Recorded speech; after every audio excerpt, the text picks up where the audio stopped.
کھڑکیاں بند کر کے، دروازے بند کر کے، لائٹ بند کر کے آدمی جب کوئی گندی فلم دیکھ رہا ہے یا کسی غیر محرم عورت کے ساتھ رہ رہا ہے، عاشقی کر رہا ہے، شراب پی رہا ہے، زنا کر رہا ہے، تو اب یہ سماج سے ڈر کر کھڑکیاں بند کر لیا، دروازے بند کر لیا کہ کوئی نہ دیکھے، دیکھیں گے تو میری عزت جائے گی، لوگوں کے سامنے عزت رکھ لینے کی فکر ہے۔ جو اللہ جس کا دروازہ آج تک نہ بند ہوا نہ بند ہو سکتا ہے، اس کے نزدیک اپنی عزت رکھ لینے کی فکر نہیں ہے۔ اللہ کے نبی نے فرمایا شرم کرو، حیا کرو۔ صحابہ نے پوچھا یا رسول اللہ سے شرم کرنا کیسے؟ آپ نے فرمایا جب اکیلے میں رہو تو بھی اللہ سے شرم کرو، تنہائی میں غسل خانے میں، واش روم میں جاؤ، حمام میں جاؤ غسل کرنے کے لیے، ننگے غسل نہ کرو، اللہ تمہیں دیکھ رہا ہے، اللہ سے شرم کرو۔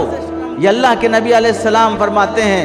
اب بندہ سارے سماج سے ڈر کر کھڑکیاں بند کر رہا ہے، لیکن جو کھڑکی اس کے اور اللہ کے درمیان میں ہے وہ نہیں بند کر رہا ہے۔